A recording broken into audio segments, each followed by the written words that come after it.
That's the research center over there.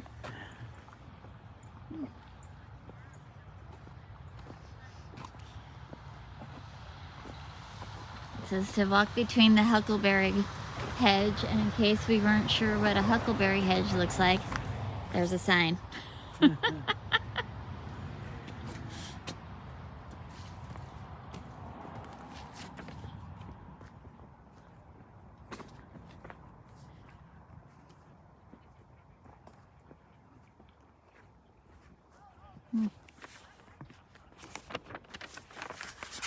See. It says, welcome to the Pacific Coast Cranberry Research Foundation Farm. This farm was started as a research facility by Washington State College in 1923. In 1993, due to budget constraints, WSU decided to sell the farm and close the facility. In order to avoid the loss of valuable ongoing research, the cranberry growers on the West Coast formed a nonprofit corporation and purchased the farm and buildings. WSU continues to support extension and research on the site. Grower volunteers manage and operate the farm.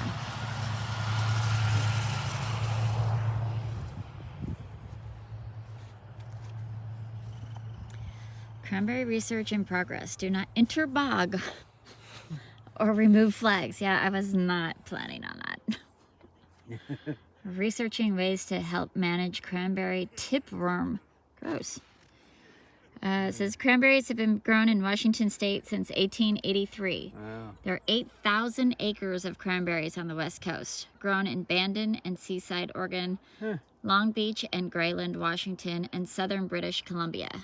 An additional 42,000 acres of commercial cranberries are grown in Wisconsin, New Jersey, Massachusetts, and Quebec. There's 200 varieties.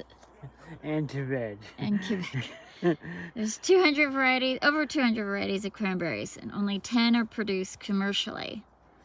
The most popular West Coast varieties are Pilgrim and Stevens. Researchers are doing trials on new hybrids. As they mature, they're evaluated for yield, quality, and disease resistance. A good yield is 20,000 pounds per acre. Wow.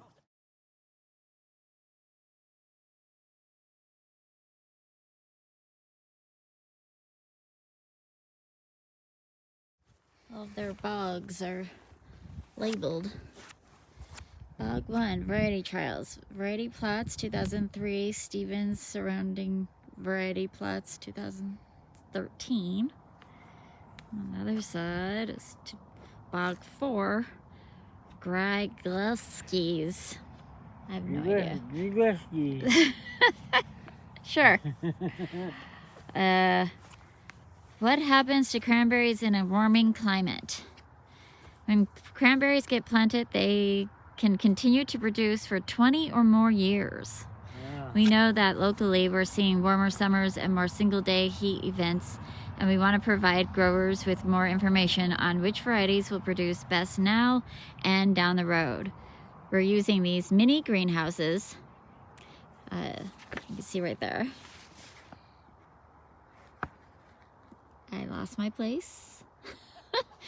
We're using these mini greenhouses, warming chambers, to increase the temperature of the vines inside by 2 to 3 degrees Fahrenheit to study how predicted warmer temperatures will affect their growth rate, pest pressure, and damage from single heat events.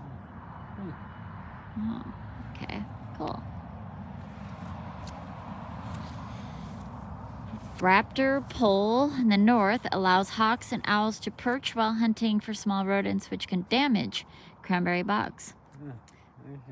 Okay, which is that pole right there. Yeah. Cool. Over here, it says cranberries are grown in peat or sandy soil. Cranberries grow on vines, not bushes. And cranberries require protection from frost, heat, insect, and disease. Wow, do you think they cover this huge field with frost cloth? Really? Hi there, welcome to the Gardens and Graveyard channel. Today, Spencer and I are at the Cranberry Farm and Museum in Longbeach, Washington, and we're just checking out how cranberries grow. Exactly. Yeah, I love cranberries.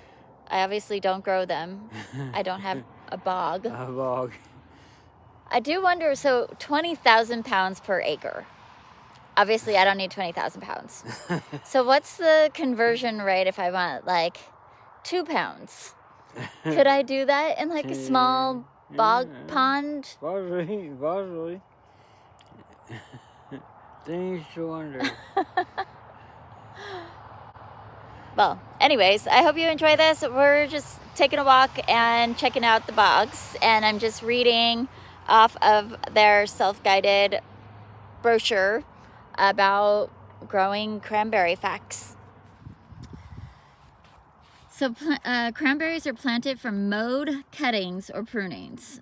To plant a bog, first the surface vegetation is scalped. A layer of sand is then spread over the area to level the bog and provide a planting medium.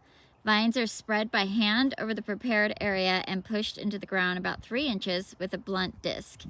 The vines quickly form new roots and begin to spread out. It takes about 3 years after planting before the first harvest and 5 years for a full harvest. Oh, this is a game of patience. Since groundwater levels in the peninsula are so high, Longbeach, Washington is the peninsula off of Washington, in case you didn't know. Ponds can be made by digging. Water for irrigation and frost protection is pumped from the pond to solid set sprinklers. The sprinkler system, which I noticed there's some sort of a system right there. I'm sure it's part of that. And then there's pipes all along. They probably pop up a sprinkler whenever they need them. Sprinkler systems turn on automatically when temperatures go below 35 or above 85 degrees Fahrenheit. Wildlife thrives in cranberry wetlands. Irrigation ponds are often visited by beaver, duck, geese, great blue herons, and even swans. Black bear, elk, deer, and coyotes also frequent the open spaces around the bog. You could see that there's like forest all around the bogs. Ditches around the bog, which you can see here. You can't see in the shadow. Well, that's why there's a shadow, but you can't really see it. Let's go over here. Let's see the ditch. Ditches around the bog sections are used for drainage and water management when bogs are flooded for harvest. The ditches allow water to be moved from one section to the next, so water is reused over and over. The wooden ditch lining helps keep banks from eroding. The farm is wet harvested in October, so we're in the season of harvest. A section of bog is flooded a couple of inches over the vines.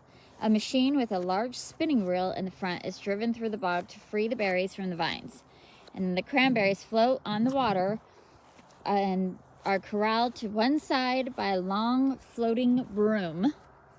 About 95% of all cranberries are wet harvested and used for processed products like juice, sauce, sweetened dried cranberries. Dry harvested cranberries are used for fresh fruit. Neat. This, where was the sign that said they're 20 years old? Some cranberries grow to be 20 years old. Didn't we read that somewhere? This brochure says, though, is it on that one? Oh, and warming, okay, so we read that. But then this brochure says that cranberries are a perennial wetlands plant that can produce for 100 years or more. Wow. That's intense. Like generations and generations of cranberries. So it says on various parts of the farm you'll see small colorful flags. The flags are used to mark plots where research on weeds, insects, and disease are being conducted. Controlling weeds such as buttercup, silverleaf, yellow loosestrife, and lily of the valley require species-specific herbicides. With so much weed pressure, along with ideal conditions for fungi, it's very difficult to grow cranberries organically. Researchers continue to experiment with new green chemistry to solve these problems. Okay. I thought I saw a buttercup in there. I thought I saw a fancy buttercup back there. Oh yeah, probably. Yeah, Says in late May to mid-July, honeybees are hired to pollinate the blossoms. 2 to 4 hives per acres are rented for a 6-week period to adequately pollinate. Native bumblebees are superior to honeybees for pollination, but there's not enough to do the job.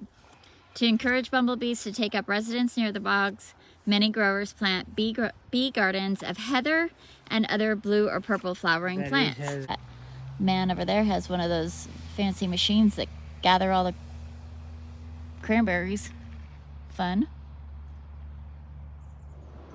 Okay, so this field here you could see is filled with water. It says they only fill it a couple inches, and you can see there's a lot more grass and weeds and things going on compared to over this section that has been harvested and mowed.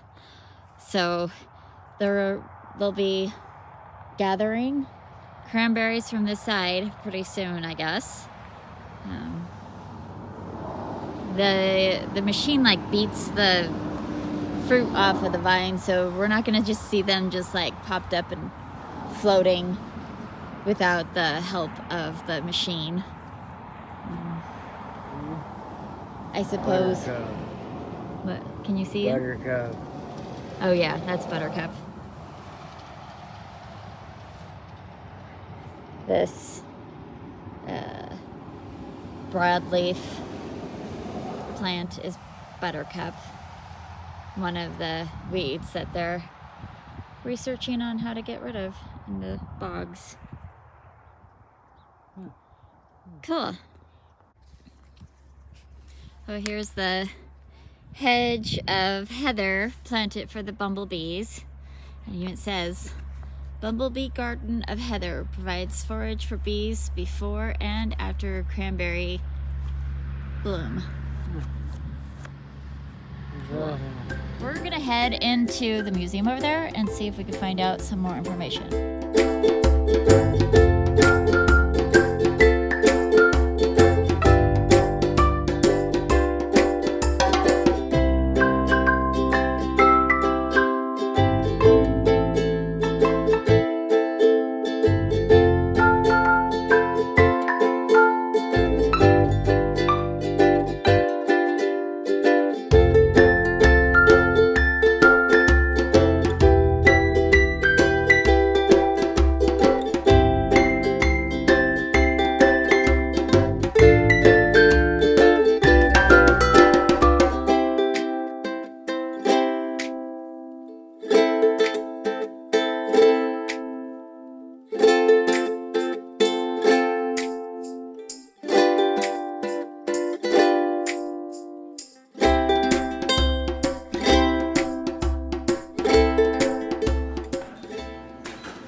Suction picker. That's the technical term for that. Suction picker. Operates like a vacuum cleaner. Sucked berries off the vine.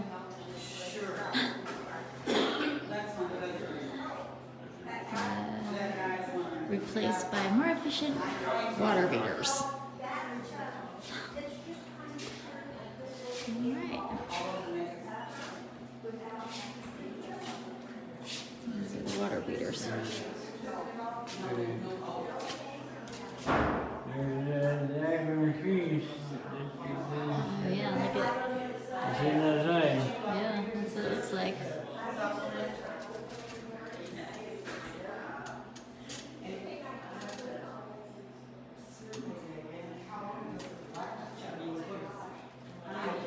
Oh, that's what they were talking about, where like they move it the to boom, one side of yeah. the field.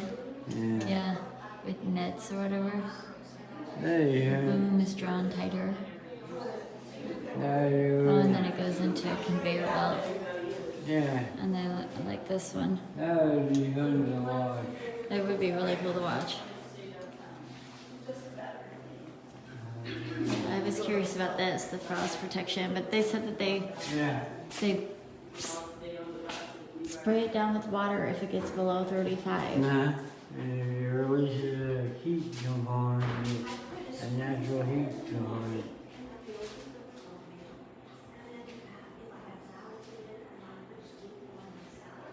So weird. Huh.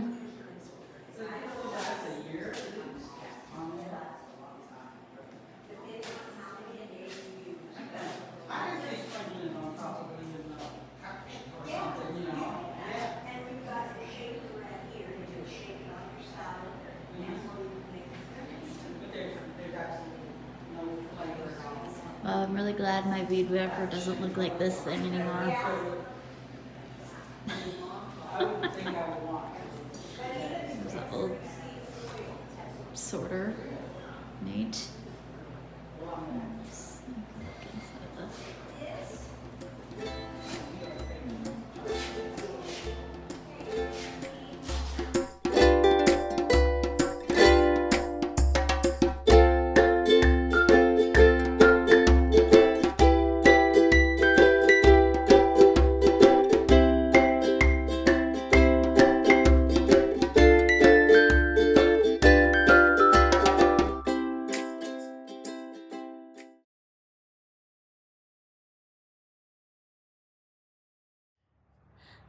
All right, that is going to do it for our walk around the Cranberry Museum in Long Beach, Washington. I hope you enjoyed it, and I hope you're celebrating your life, and we'll see you in the next one. See you guys. Bye.